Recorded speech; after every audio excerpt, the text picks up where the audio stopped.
మీ business ఏదైనా మీ ఊర్లో promotion చేయాలంటే అది సుమన్ టీవీతోనే సాధ్యం. ఇప్పుడే సంప్రదించండి. 30 ఇయర్స్ ఇండస్ట్రీ పృథ్వీ గారు మనతో పాటు ఉన్నారు. ప్రెసెంట్ అనకాపల్లిలో, ఎందుకంటే అనకాపల్లి కూటమి పార్లమెంట్ అభ్యర్థి సీఎం రమేష్ గారి నామినేషన్, అలాగే ఈరోజు భారీగా రోడ్ షో కూడా ఉంది.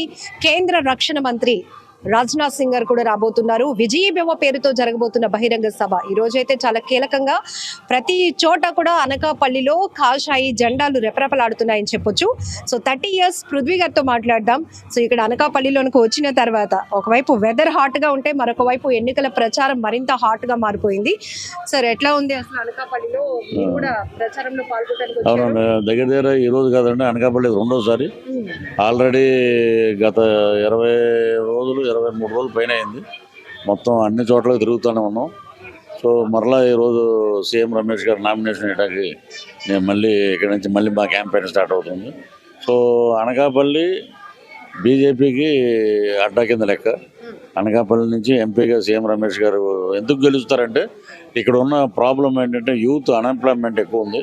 వాళ్ళు ఏంటంటే సీఎం రమేష్ గారు ఇండస్ట్రియలిస్ట్ కాబట్టి ఇక్కడ కేంద్ర ప్రభుత్వానికి సంబంధించినటువంటి చాలామంది పెద్దలు వారికి తెలుసు కాబట్టి, బీజేపీ కాబట్టి ఎడిదిరిగి సెంటర్లో వచ్చేది మోదీ గారి నాయకత్వంలో వచ్చే ప్రభుత్వమే కాబట్టి ఇక్కడ ఆయన గెలిపించుకుంటే మాకు బ్రహ్మాండమైన ఉపాధి అవకాశాలు ఉంటాయి.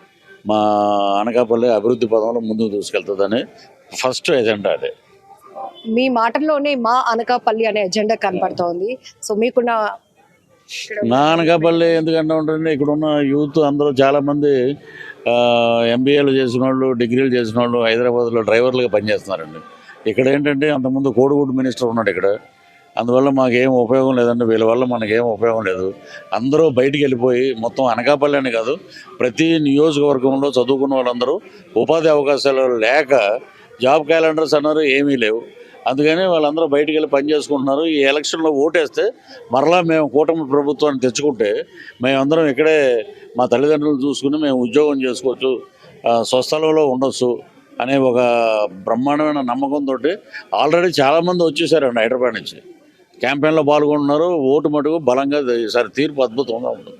గతంలో చాలా ఎన్నికలు చూసాం, కానీ 2024 ఎన్నికల హీట్ ఎట్లా కనబడుతుందంటే సెలబ్రిటీలు కూడా ఎన్నికల ప్రచారంలో అభ్యర్థుల తరపున పోటీలో పాల్గొనే అటువంటి పరిస్థితులు ఎందుకు వస్తున్నాయి? ఒకవైపు ఒక పార్టీ జనమే మా స్టార్ క్యాంపెయినర్స్ అంటుంది, మరొక వైపు కూటమిలో చూస్తే సినిమా ఇండస్ట్రీ నుంచి రాజకీయ ప్రముఖులు అందరూ కూడా వాళ్ళ కోసం మద్దతుగా నిలుస్తూ ఉన్నారు. ఎందుకు ఇప్పుడు అంత ఇంపార్టెన్స్? జనమే మా స్టార్ క్యాంపెయినర్స్ అంటాం, అదే ఉత్త అబద్ధం. అది జనమే స్టార్ క్యాంపెయినర్స్ అయితే ఎలక్షన్ ఎందుకు? ఏకగ్రీవంగా వాళ్ళే ఎన్నుకునేవాళ్ళు, అది తప్పండి. అది ఇప్పుడు ఇక్కడ కూటమి ప్రభుత్వానికి సినిమాలో ఉన్న సెలబ్రిటీస్, పాలిటిక్స్లో ఉన్న సెలబ్రిటీస్ అందరూ ఎందుకు వస్తున్నారంటే ఎక్కువ మంది పార్టీలో ఉన్నవాళ్ళే. నేను పార్టీలో ఉన్నవాడిని, అలాగే చాలామంది ఉన్నారండి దీంట్లో. కొంతమంది ఇప్పుడు జబర్దస్త్ నుంచి హైపరాది గారు కానీ, గెటప్ శ్రీని గారు కానీ వీళ్ళు వస్తున్నారు. వాళ్ళ ఇదిలో పక్కాగా రాజకీయంగా సమస్యల మీద మాట్లాడుతూ నేను తిరుగుతున్నాను అనమాట. మాకు ఒకటే ఎజెండా ఏంటంటే మా 21 మంది అభ్యర్థులు 2 పార్లమెంటు జనసేనకి సంబంధించినవి అద్భుతంగా గెలుస్తారండి. ఇది మటుకు వారు వన్ సైడ్ మా ఏరియా మొత్తం అన్ని చోట్లకి వెళ్తున్నాం, అందరు అభ్యర్థులను కలుస్తున్నాం, జనసేన అభ్యర్థుల్ని. ఇక్కడ ఒక చిన్న పాయింట్ ఉందండి, 21 మంది జనసేన అభ్యర్థులు 144 మంది కూటమి అభ్యర్థులను గెలిపిస్తున్నాం, మేము సపోర్ట్ చేస్తున్నాం. మాకు వాళ్ళు 144 మంది ఎమ్మెల్యే అభ్యర్థులు మాకు సపోర్ట్ చేస్తుంటే 21 మంది జనసేన ఎమ్మెల్యే అభ్యర్థులు 144 మంది కూటమి అభ్యర్థులకి మేము బ్రహ్మాండంగా వారిని బలపరుస్తున్నాం. మేము కూడా ఇప్పుడు ఒక జనసేన అభ్యర్థిగా తిరగట్లేదు, మేము ఎక్కడైనా కూటమి అభ్యర్థి ఉంటే అక్కడ కూడా వెళ్తున్నాం. రేపు లోకేష్ గారి దగ్గరికి వెళ్తున్నాం. అలాగే టెక్కలు ఇస్తున్నామండి, బాగా బలపడింది, అన్నదమ్ముల్లాగా పనిచేస్తున్నారు తెలుగుదేశం, జనసేన, బీజేపీ. ఇక్కడ చూడండి, మరి బీజేపీ క్యాంప్ ఆఫీసు ఇక్కడ అందరూ తెలుగుదేశం మరి జనసేన అందరూ ఉన్నారు. ఇప్పుడు నా వైఫ్ వేరే మహిళ, తను పార్టీలో ఉంది. కూతురు లాంటి వరుస అమ్మాయి, ఈ అమ్మాయి కర్నూలులో జాయిన్ అయింది. వీళ్ళందరూ ఏంటంటే స్వచ్ఛందంగా వచ్చి పనిచేస్తున్నారండి. ఇప్పుడు నా సంగతి అంటే ఏదో పదవి కోసం పనిచేస్తున్నాడేమో అనుకుంటారు. మేము కూడా ఏంటంటే నాయకులు చంద్రబాబు నాయుడు గారు అడుగులో అడుగు, పవన్ కళ్యాణ్ గారు నడకలో అడుగు అడుగు, మోదీ గారి వారి యొక్క ఆశీస్సుల కోసం మేమందరం కలిసి పనిచేస్తున్నామండి. సినిమాలు వదిలిపెట్టేసి మేము ఎందుకు వచ్చామంటే ఓన్లీ ఒక మంచి ప్రభుత్వం రావాలి, రాక్షస రాజ్యం పోవాలి. వీరు సిద్ధం అంటున్నారు, ఓడిపోవటం సిద్ధం, మేము యుద్ధం అంటున్నాం, గెలవడానికి రెడీగా ఉన్నాం. అదండి. అధికార పక్షం నుంచి కూడా కొన్ని విమర్శలు మీ దృష్టికి తీసుకొస్తున్నాను. ఇప్పుడు ఈ సెలబ్రిటీలుగా ఎవరైతే ఈ ర్యాలీస్ లో కానీ ఎన్నికల ప్రచార క్యాంపెయిన్స్ లో పాల్గొంటున్నారో అంతా పెయిడ్ అని అంటున్నారు. సో దీని మీద మీరు అంటున్నారు మేమంతా అన్నదమ్ముళ్లాగా ఒక పార్టీలో ఉన్నప్పటికీ కూడా కూటమితో వెళ్తున్న 3 పార్టీల కోసం పనిచేస్తున్నాం, బలంగా అందరినీ గెలిపించుకోవడమే మా అజెండా అంటున్నారు. క్లారిటీ ఏమైనా ఇస్తారా? ఇప్పుడు వాళ్ళు ఫెయిలర్ అంటారు. మేము ఒక యాడ్ చేసాం, ల్యాండ్ సీలింగ్ యాక్ట్ అని. ఇప్పుడు ఈ రోజున వరల్డ్లో ఏదైనా వైరల్ అయ్యిందంటే సెకండ్ ప్లేస్ ఉంది మా పార్టీ చేసిన యాడ్. ప్రజల్లో ఉంది ల్యాండ్ సీలింగ్ యాక్ట్. ఇంత క్లియర్గా, క్రిస్టల్ క్లియర్గా, బ్రహ్మాండంగా పృథ్వీ గారు చెప్పారు అని చెప్పి మనం ల్యాండ్ ఎవరైనా ఒక 10 ఎకరాలు, సపోజ్ 10 ఎకరాలు మీరు కొన్నా, మీకేంటంటే ఒరిజినల్స్ ఎవరంటే జెరాక్స్ పేపర్ ఇస్తారంటే అదే మీ దగ్గర అది నిరూపించుకోవాలి. తర్వాత ఇది నాదేనయ్యా అని అంటే కోర్టులకు వెళ్ళి నిరూపించుకోవాలి. కోర్టులు ఎవరయ్యా అంటే మేము దాన్ని పెట్టాం. కోర్టులు లేవు, అధికారులు ఎవరు మా వాళ్ళు మేము చెప్పినట్టే చేస్తారు. కాబట్టి చెమటలు పట్టినట్టున్నాయి కానీ అడుగుతా నేను, అవన్నీ ఇంప్లిమెంట్ చేసి పెట్టామాట. జనాలు ఈ రోజున బ్రహ్మాండమైన స్పందన దానికి.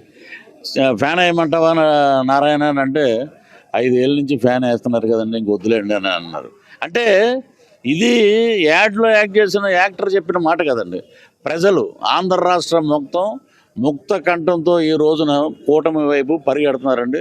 75 ఏళ్ల వయసులో చంద్రబాబు నాయుడు గారు రెట్టించిన ఉత్సాహంతో, ప్రజలు ఇచ్చిన స్ఫూర్తితోటి బ్రహ్మాండంగా ముందుకు సాగిపోతున్నాడు. అనకాపల్లి కూటమి అభ్యర్థిగా పార్లమెంటు స్థానంలో పోటీ చేయడానికి ఎవరో కడప నుంచి వచ్చిన వ్యక్తికి అనకాపల్లిలో ఏం తెలుస్తోంది, ఇక్కడ స్థానిక బలం అనే నినాదాన్ని ఇక్కడ నమ్ముతారు. బట్ ఇప్పుడు చాలా నామినేషన్ వరకు వచ్చేసింది. సో ఎట్లా ప్రజలు ఏం నమ్ముతున్నారు? అనకాపల్లి ప్రజలు అనకాపల్లి నుంచి వచ్చి సీఎం రమేష్ గారు కడప అన్నారు. మరి వైఎస్ విజయమ్మ గారు వైజాగ్ తీసుకొచ్చారు, ఆమె స్థానికురాలా చెప్పండి? అది అక్కడి నుంచి తీసుకొచ్చారు కడప రెడ్డమ్మ, ఆవిడ చెప్పండి. అప్పుడు వైజాగ్లో ఉన్నప్పుడు ఇదంతా కడప ఇది అయిపోద్ది, కడప గూండాలు అయిపోద్ది అని చెప్పి చాలామంది మాట్లాడారు. మరి ఆవేంటంటే అప్పుడు ఇక్కడ మీరు సీఎం రమేష్ గారు కడప అంటే వైఎస్ విజయమ్మ గారు గోదావరి కాదు కదా. ఇలాంటివి అసలు ప్రజలు నమ్మట్లేదండి.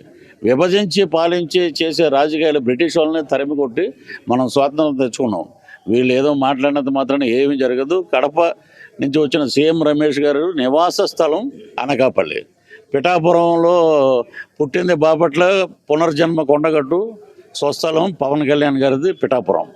ఇప్పుడు మొన్నటి వరకు ఇలాంటివి ఉన్నాయి, అవన్నిటికీ తీసేసి ఫుల్ స్టాప్లు పెట్టి ఇక్కడి నుంచే నెలకోసారి వచ్చి నేను అనకాపల్లి పార్లమెంట్లో ఉన్న 7 డివిజన్లో ఉన్నటువంటి ప్రజల యొక్క అభివృద్ధి కోసం నేను ఇక్కడ ఉన్నాను అని చెప్పి ఆయన స్పష్టంగా చెప్పడం జరిగింది.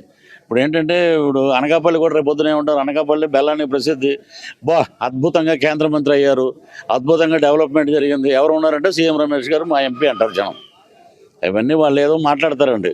వైనాట్ 175 అన్నప్పుడు మీకు ఎందుకు భయం? Insecurity, you are feeling insecurity. మీకు భద్రత లేదు. 88 మందిని మార్చేశారు.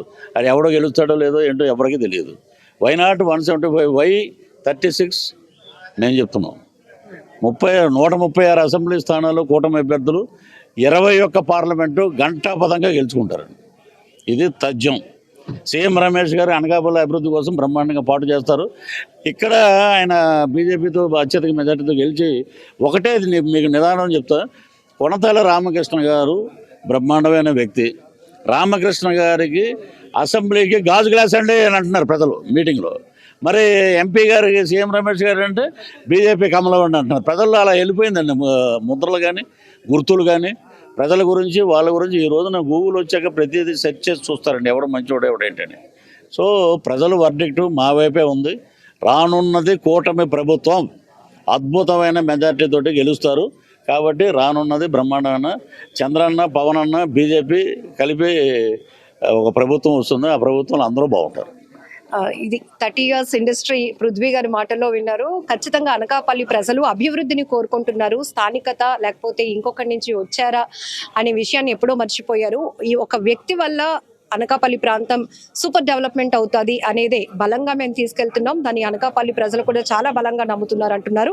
పార్టీలకు అతీతంగా జనసేన పార్టీలో ఉన్నప్పటికీ కూడా కూటమి నుంచి పోటీ చేసిన 3 అభ్యర్థుల కోసం కూటమి అభ్యర్థులు గెలిపే ధ్యేయంగా మేమంతా పనిచేస్తున్నాము ఒక క్యాంపైనర్స్ లా అంటున్నారు పృథ్వీ గారు. కెమెరా పర్సన్ శేఖర్తో లక్ష్మి, సుమన్ టీవీ.